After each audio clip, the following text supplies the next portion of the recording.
All right, I'm making this for one of those guys that's like, prove it. And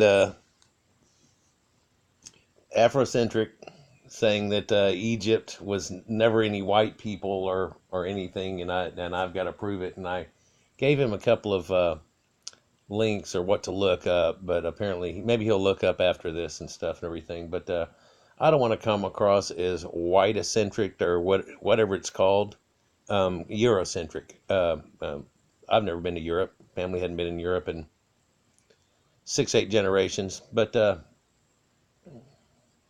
one side about 5 and the other about 7. Anyhow, um, and we lose it after that. Nobody has any idea. I mean, let me just throw this out there real quick. Like people, they lost their history because when they made it to Africa, well, the only reason we can find us whenever we go back over to Europe is that they had a written record back then, but in Africa they didn't have a written language until Islam comes after like 1100 AD. So there would have been no record keeping of that whenever they grabbed the slaves and stuff. But I'm not going to go there. I'm not going there. I'm going Egypt, okay? So look at this pottery. I mean, that's African art, right? And you see a lot of it, and people think of it as being African art. And it's got depictions of a group of a little family here and 2 little step ladders and stuff. And there's a boat on the other side. And so this is pre-dynasty pottery, Kemetic pottery, pre-dynasty. Wow, okay, so that's got to be black because it's Kemetic. Well, Kemet is the land, and it always meant the black land. And you can look that up. I bet you could just wiki Kemet, and it would tell you that it means the land and not the people. But people want to say it means the people. So they find this art in tombs, and when they find the art in the tombs, they have this lady with her boobs and stuff, and this is a Shera. And then they have ceremonial daggers and stele and pots. And I think the coolest thing are these pots. They're made out of one solid piece of granite that's fleckled. So it's nearly, this blows people's mind. It's nearly impossible to make this thing nowadays with badass slaves with smooth stuff and everything. And yet inside and out it's smooth and gradient and everything. And like, how the hell did they do this back then? I know how we do it now with this whole drill press giant looking thing. How the hell did the people, they just held onto the jug and had some spinning, what the hell did they do? They had some spinning rod, anyhow. So, but also, look at these people standing here with their arms. And they always have their arms clasped in front of them. Let me get a little closer. So they have their arms clasped in front of them. Well, that's a Sumerian thing, actually. And so they're finding Sumerian artifacts there. And Sumerians, of course, are the home of the Aryans. And so, wow. And the Aryans, the Sumerians, they talk about going back. Let me see. I'll type this back in. Let me show you that Sumerian priests. I've been doing this for 30 years, man. 35. And so all these priests are all clasping their hands and holding them in front of themselves. In fact, if I can find King Menes, it looks like it's made out of this statue right here. They're joined right at the hand, and then it's just broken off at the arms, and it's got the square beard, and and they talk about him being a statue that's lapis lazuli beard, and all that stuff with lapis lazuli eyes, and all these guys got blue eyes. They don't really show in there. Lapis lazuli is one of those things where if you wet it, it's going to look like it just glows. And their colors are like blue and white, and that's funny because the priests are always blue and white, and Greek flags are blue and white, and the Jewish flag is blue and white. You can see the blue eyes on these guys whenever they're doing this stand pose right here. So let's go back. Pre-dynastic.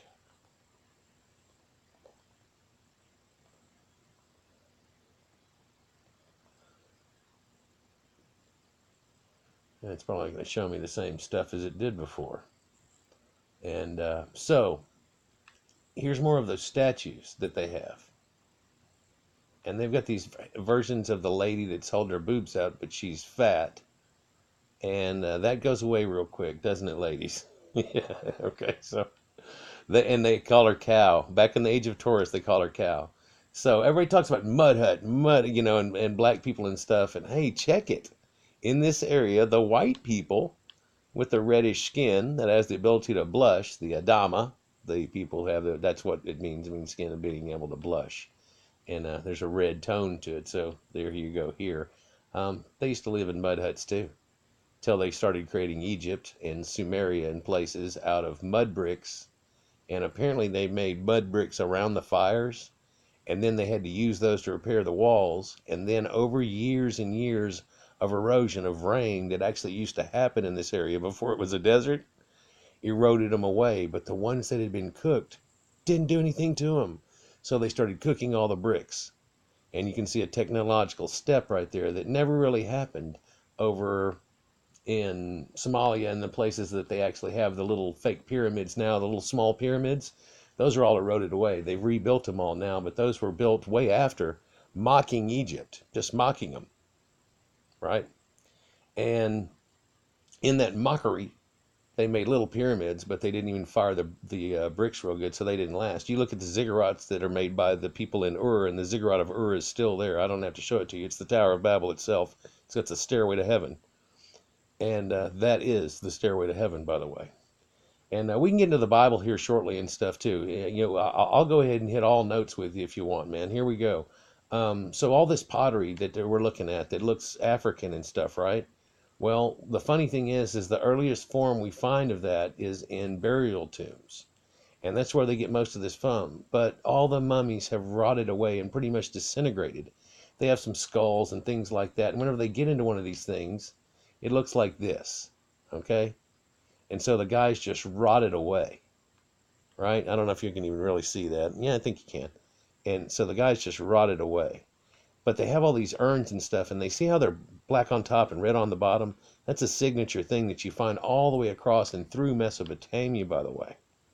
So these are the Sumerian people because they go back before this date. And the Sumerians are the Aryans. And that's where the word Aryan comes from. And the India people had a thing with the Aryans back in the day, and that's them. And the Sumerian gods had the blue eyes. We just showed you a minute ago. Sumer and Sumerians, and it all blends over. And so there's that one time when everybody had the same language and blended across the whole land. So let's look at this a little bit more. So we find all these bone artifacts. Here's a lot more of them that look like that. In fact, here's the male. No, that's a female.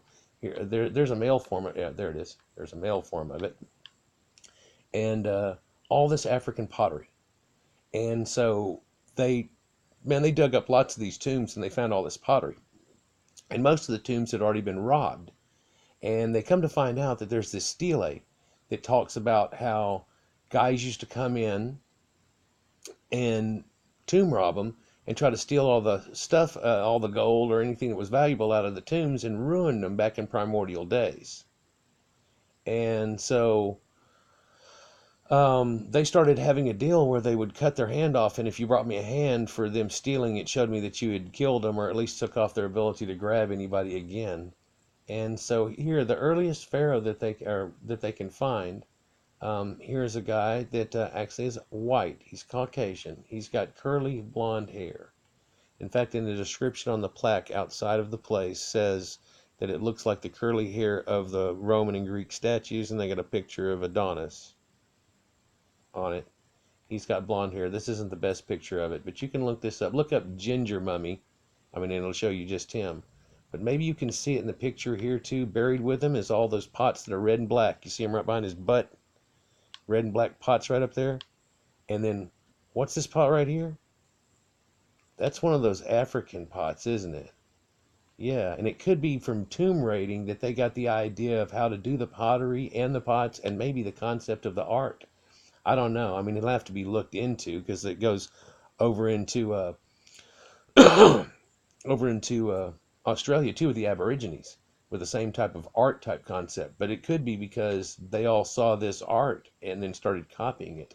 I don't know if they've really dated their stuff, back past about 8,000, and we're looking at 8,000 here. So is it possible that that's when they left? They got on a boat and took off, or somebody put them on a boat and took them and sent them off. But so let's look at this a little bit more. These stelae, they're always got, generally war on them and stuff. Oh yeah, by the way, pre-dynastic little thing they found, it gold foiled out blue eyes. And I mean, you can't say they had blue eyes because they have brown eyes and then It really meant no, no, no, no. You can try to metaphor all you want to. I heard somebody say, yeah, it's because they're looking at the sky. No, no, no, no, no. Now they make them have blue eyes because they had blue eyes, and they have red and blonde hair because they have red and blonde hair. And so these stelae that they always have depictions onto them of something going on, like here. And it's hard to tell what's going on and who's who in them, even if you look close. But there's got to be one that, let me see, there's one I'm real familiar with. Done this forever. Maybe I'll see it right here. I know, because I'm thinking about, yeah, here it is. And even a close-up of it. So here they are. And it shows them killing these people. And a lion killing this guy, and this guy's stomping on him. And birds ended up picking at him. And what is this depiction here? I don't know, but look at their little knotted up nappy head right there. That's an afro look that's there. And this guy's got his arms bound behind him. Later, there's a stele that show him walking with their arms bound behind him. And this is when they catch him supposedly stealing their stuff, and then they kill them all and take some of them into slavery. I guess they picked some out of it or something like that. And so art will show you, because people look at these and they go, no, see, look, they're all black people, and of course this is something new. Let me find some old stuff, let's look at Egyptian art here. And boom, people are all reddish brown. Well, they make women usually a light color of tan. They make men a reddish brown color that they've got. And that's just because they only have a couple of, different types of dye, And hey, what kind of looks like their skin out in the daytime whenever, again, white people used to live in a mud hut here at Heracleopolis at 4320 BC. What would it look like? White people too, mud huts.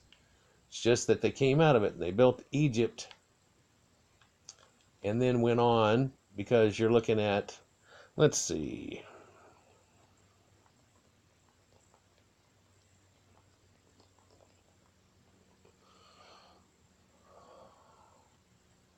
So you're looking at blonde and red-haired mummies and stuff, and that's supposed to be Joseph. And they've done tests on this. They've soaked them now for over a year, which they're only supposed to do it for 40 days in natron, and they've put them through all kinds of tests. It doesn't change their color a bit. And they know now, they've done DNA tests, and they go, no, they're Caucasian. In fact, if we've done here, here, here, here, and they're all Caucasian, then the whole line's Caucasian. Why? Because that's his grandson. His granddad was so-and-so, so-and-so. Oh, a neat connection. It goes back to Narmer, who is known as Mysis, or King Midas, or Menez. So there's your starting to change people's vocality there. And he turned everything to gold. He had blonde hair. And where is it? Well, you can look at this. This is a worse picture, I'm sure. It's not bad. It's not bad. And he's got red blonde hair and Caucasian features. I always like this. Look, she's got a smile on her face. And reddish blonde long hair. Straight curly-ish hair, straight curly-ish hair, straight curly-ish hair. We don't have to worry about color. You worry about color change. Okay, well, they DNA'd them. And they DNA'd them to where they're not any sub-Saharan African DNA in them. I'll show you that here in a minute, but let's look at Egyptian war art.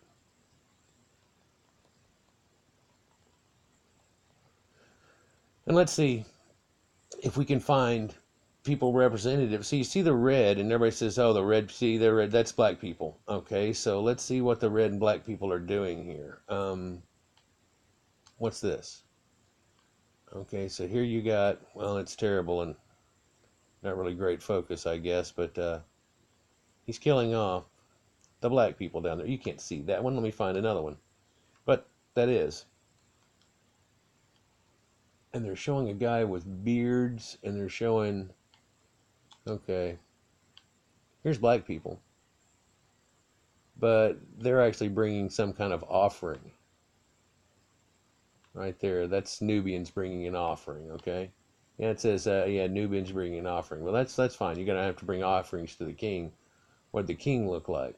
So here's this picture again. Here's whenever they used to cut people's hands off. You can see he's got a hand right there tied into his thing. He's cutting off his hand again. They're cutting off their right hands. Why do they cut off their right hands? Because then they can't do shit anymore. And you know what? In fact, that's all they can do. They wipe with their left and shake hands and do everything with the right. That's kind of where that comes from, guys.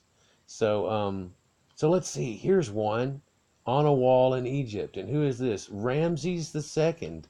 And what is Ramses doing? Ramses is the red guy. But that's not black people, because that's black people. Here they are all running from him. You can see the red people fighting the black people, right? So that's not black people. And you try to say they're mixed. Well, they've taken their DNA out, and it's not. Their DNA is Caucasoid. In fact, it's showing up to be like 92%. King Tut matches 92% to European males. And nobody wants to believe this shit. And hell, I thought that they were all Persian and stuff. And they go, no. First they said he was black. Then they made a recreation look like this. They freaked everybody out. Now they go, no, he's got that blue-eyed gene, so this is the way he looked. And funny how, doesn't that look like Prince Henry? Okay. Well, because they say that he's one of the ones that'll match at like 96%. That just the general population over there is like 92%.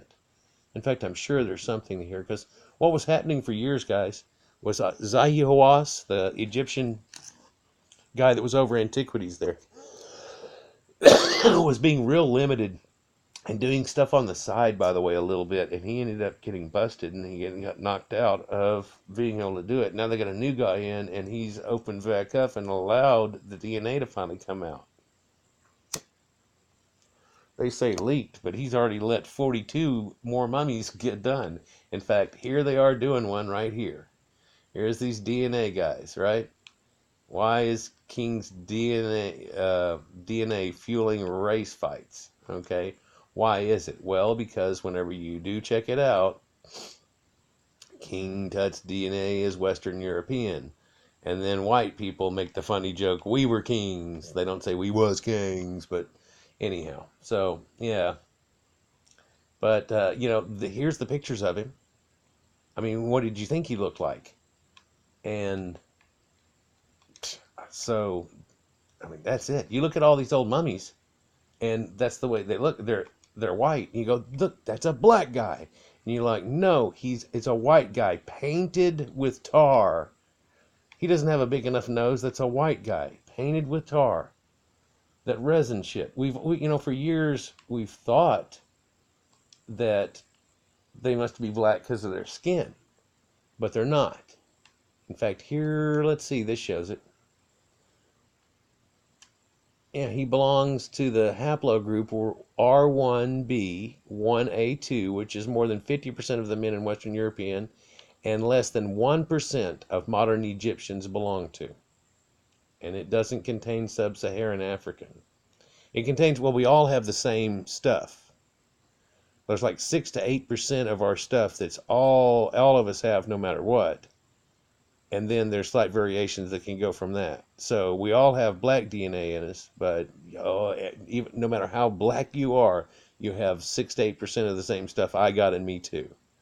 And any race on this planet you can do the exact same thing with. So there's your way back, but then races form and things happen. Well, look at this picture right here. He's running a chariot over black people, killing Nubians. What's the deal with that? Well, let me see if I can find it for you without having to type it in. But King Tut, so where does this DNA go to? Well, over here in Northeast Europe. It runs thick right over in Northeast Europe. Netherlands, Britain, Scotland, Ireland. And of course there's a bunch of red-haired guys over there and a blend that runs back into it. Where did they go when they left Egypt? That's where they went. When the Hyksos left and everything, where did they go? They were already running the Levant, and then they just kept running the Levant. Oh, there's your phone call. That reminds me, I got to call bullshit on the whole Hebrew Israelite thing. Here's something easy you can tell is because these people also have pockmarks from having chickenpox. And so that's a telling thing because the people over the whole area here, and including the Nubians, got exposed to each other, and so they went through chickenpox. And after you go through chickenpox once, you're pretty much immune to it. Where are his sandals? They're very telling. Here, I'm just going to go up and type it in. King Tut sandals. I'll just add sandals to the end here, guys. Sorry. Because they're like, King Tut was black. And his sandals say something different. In fact, his sandals are pretty famous for one fact. He's got Nubians, black people, on his sandals. It went to the site. He's got Nubians on his sandals. Here you go. The two forms of them. And they're both bound arm to arm. And so every step he takes, he crushes Nubians. So I'm pretty sure these were in his burial tomb. So in the afterlife, he wants to continue to crush Nubians and black people. So I really don't think that you would probably say that. They had slave ships. This is the thing on the front of the slave ships. This is the way they make black people look, and more often than not. And they have a ring in their ear. And that's the whole ring that you have for marriage. You have to put a ring in your nose or a ring in your ear. That goes all the way back to the Hebrews, where the first thing they do is throw a ring in your nose or your ear. So that's, well, look at this mummy here. Now, isn't that amazing? Like you look at this, okay, and you say, well, that, I don't know. Like, if we didn't have this black and white, people, I mean, just be totally honest with me. If we didn't have this black and white, that looks like a little farm girl out of Europe kind of thing if she had a little bonnet on top of her head. And you see this long lip area here that she's got, and the pursed lips? But now let's look at the other one here, because doesn't that look exactly like Abe Lincoln? Tell me that does not look like Abe Lincoln. And look at this curly hair. You see this curly hair that looks like, okay, so what's that? It's, they don't mention it as a King Tut's. But all these mummies are showing up genetically that the only time in history was the 25th dynasty. During 25th dynasty, they have Nubians come in, and it's after the Caucasoids had already left it. After the Hyksos and the other Caucasoids take off, they come in and they get, some people say 74 years, 75 years, and whenever I looked into it, depending on which stele you look at for King's List, one of them would put it as 93 years. So 93 years, yay. Well, then Persians came in, took it over, and there's still the people that live in that area today. So there's your deal. So I was going to tell you about pockmarks, because this is the guy right here. He's got pockmarks. I'm going to try to zoom in on this because it's a pretty good picture. You can see these on his face. And they've said that he died from having this. And this was, what is this, 1250? Well, they put Queen Nefertiti on here, but the people in this whole time, the king that would have been the age right before this, is who I believe that is. They all died, or a lot of people died from smallpox. So smallpox broke out in the whole area, right? Okay, so here's the key to that. If you're exposed to smallpox, then you don't get it again. And everybody's living and continuing, so it just actually autoimmunes itself after it kills everybody off who doesn't get it or whatever. But then the generations after that don't have to worry about getting re-exposed for it. Well, the African slaves, whenever they got exposed to their Jewish slave traders, caught chickenpox. And that shows you that the West Africans had never been exposed to Egypt or any place over in the Levant area who had just gotten over smallpox and were carriers of it, and whenever they didn't have it themselves, ran into them. It's what killed off most of the Indians. If you look into it, they ran into the Indians. Indians got smallpox, And before we even got to go really west very much at all, they were all dying off before we got there. Everybody acts like, oh, you killed a zillion Indians. We might have killed a million. I think 16 million died. Well, I think that's North and South America. 16 million died out of smallpox alone, just from a disease that we didn't know we were carrying. And South America got it real bad because whenever the slaves came over on the Jewish slave ships, by the way, listen, you need to look up, we thought they were white. It'll be a brother. He'll show you what he found whenever he dropped that racist book that you keep looking at and started picking up other books to find out the truth. And you'll find out what I'm talking about. But the Jewish slave ships would all go to the Caribbean islands. They're all Spanish owned and stuff, and St. Croix and all this stuff. And St. Thomas and all the ones that were named for the saints. And they put slaves on those islands and would get them over smallpox and then bring them to America, right? And so whenever they came, they had smallpox. And they wouldn't be able to have smallpox if they had had any previous contact with anybody. And you know what's funny is, I've got another video for it too already. You've probably seen it maybe if you look through my stuff, but they have taken this picture right here. It's hilarious. It's kind of a bust.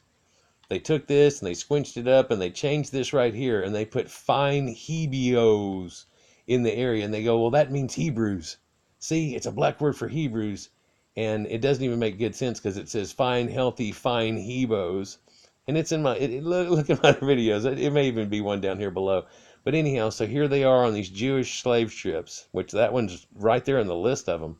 And 250 fine, healthy black people from Windward and Rice Coast. So now that's there on the coast of South America. And they're keeping them there. Utmost care has been taken and shall be continued to keep them free from the left danger of being infected with the smallpox. No boat having been on board with all communication people. Well, full one half of the above Negroes have had smallpox in their own country. Full one half of the above Negroes have had the smallpox in their own country. So it was breaking out in your own country at this time because of being recently exposed to people from the Levant area that had came over and started grabbing you from the slave trade. And you're on Jewish ships with Jewish captains, with Jewish slave masters, bringing you to South America. And if you really look into it, 92% of the slaves that ever came out of South Africa went to South America, and 6 to 8% came to North America. And you wouldn't believe how many died for smallpox. And it's just something that they had never experienced, just like the American Indians. So anyhow, dude, there's your, and hey, after you see this, hit me up again with something, or, do it on this video. What did I miss? I'll show you more. In fact, look at a few of my other videos and it'll put the rest of the pieces in. So maybe I don't have to make a special video for you. Maybe you look at the rest of them, because a lot of them aren't really racially geared. They're just geared towards information. I thought the Egyptians were like a more Persian Arab the whole time. Everybody else in the world did. Blacks had the idea that they were black. Now we find out they weren't, and they used to war against them and put them on their shoes and want to crush them because they kept coming in and stealing their stuff. It's the reason they moved to the Valley of Kings. There's a stele that describes it. And then they go and put on hand wars trying to kill everybody. Anyhow, peace. Love y'all. Out.